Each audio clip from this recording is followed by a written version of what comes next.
By now, you've probably heard the rumors.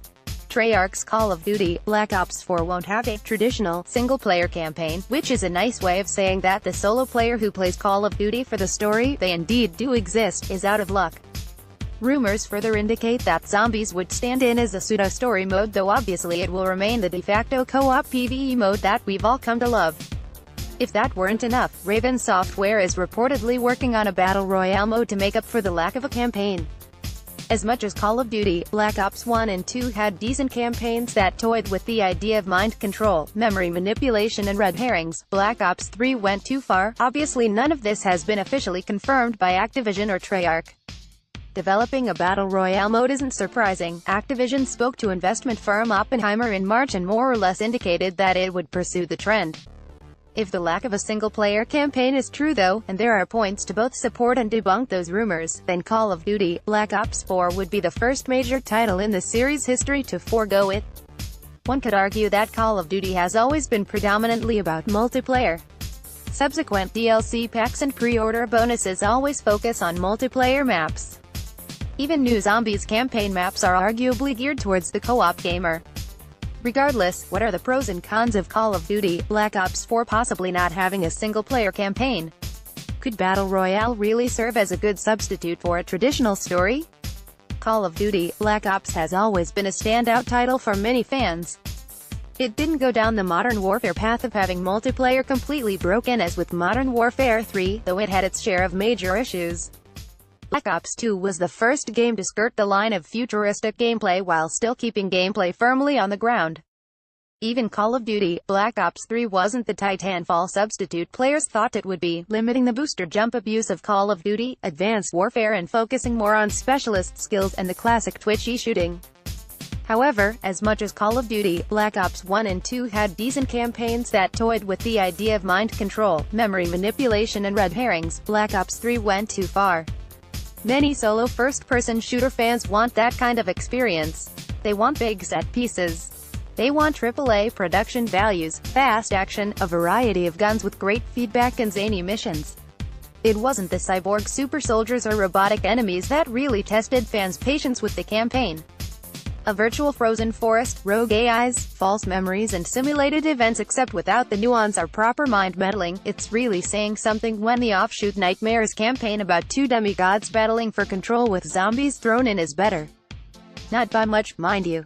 As per rumors, the story campaign of Black Ops 4 was cancelled because it wouldn't make the release date. It's pretty unbelievable, especially when you consider that the team had 3 years to work on the game, as Sledgehammer and Infinity Ward usually do. The other rumor, which indicates that the campaign was cancelled for being too out there and outlandish, is our only clue that Treyarch might have gone down the same path as Black Ops 3's story. Again, none of this is confirmed and we have no idea how the campaign was meant to pan out. It's just that if Black Ops 3 was any indication, it might be a blessing in disguise that Black Ops 4 doesn't have a story.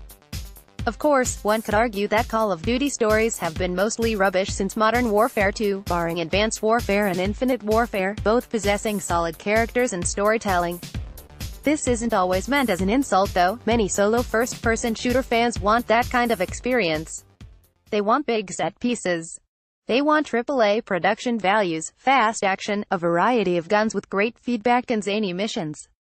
You might not have enjoyed the dogfighting missions in Infinite Warfare, but they brought some very fun space sim combat to a franchise that's never really had that variety for many players. Is Raven Software really prepared for such a mode, especially when it's never really done something like this before with all of its updates, balance changes and whatnot? Of course, the other concern is that much of Call of Duty Black Ops 4 will be for online players only. You can't forego updating your game and just play the campaign offline. Though you can engage with the zombies mode offline, will it really be the same as having those massive set pieces and crazy scenarios to toil in like the C-map campaign? Will it be too much like the Horde-esque mode we've seen in previous games rather than something bigger? Will its numerous secrets, weapons, challenges and grind make single-player fans forget about the lack of higher production stories? Let's say that everyone is playing online and the campaign player will indulge in co-op forays with random players or friends.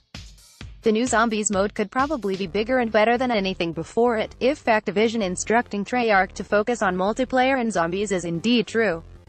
Was chucking the single-player campaign, even if the story wasn't all that great, just to accommodate Battle Royale really a good decision? Why not have everything all together, especially since a different developer is apparently working on Battle Royale? I don't hate Battle Royale games like PlayerUnknown's Battlegrounds or Fortnite Battle Royale. I'm not a huge fan of them either, but if both PUBG and Fortnite BR have found success and are handled in generally positive ways by their development teams, then that's great. If other developers want to try their hand at the genre and introduce their own ideas and wrinkles, even better. While I have no doubt that Raven Software has poured all of its resources into getting Battle Royale right, there are just so many burning doubts that come to mind. Will it really have enough interesting twists to distinguish itself from the crowd? How sleek will the production values be? Is Raven Software really prepared for such a mode, especially when it's never really done something like this before with all of its updates, balance changes and whatnot? It's worth noting that Activision did experiment with not having a campaign in Call of Duty. It was the Xbox 360 and PS3 versions of Black Ops 3 that didn't have a single-player campaign. How will post-launch content be handled? Will it be included in DLC that fans have to purchase, or will it be free? The Battle Royale experience seems like it'd be at odds with the fast-paced, twitchy nature of Call of Duty. Yes, even Fortnite Battle Royale with its smaller map won't match the time to kill inherent in a Call of Duty title. Will it really work? If there is indeed a Battle Royale mode, then packaging it along with multiplayer and zombies is a bold move by Activision. Keep in mind that a Battle Royale mode is enough to encompass entire games, but it's only a third of what Call of Duty Black Ops 4 offers. Maybe that will be enough to rein in players, even as there are complaints of Activision cashing in on the latest fad. Time will indeed tell in this case. It's worth noting that Activision did experiment with not having a campaign in Call of Duty. It was the Xbox 360 and PS3 versions of Black Ops 3 that didn't have a single-player campaign. While the reason given was that last-gen consoles wouldn't have been able to handle it, various aspects of the multiplayer had been graphically downgraded as well. This wouldn't be the same scenario since Treyarch is only working on a single generation of consoles. Still, it's an interesting precedent to keep in mind. What are your thoughts on Call of Duty Black Ops 4 potentially not having a single-player campaign? Let us know in the comments below. Note, the views expressed in this article are those of the author and do not necessarily represent the views of, and should not be attributed to Gaming Bolt as an organization.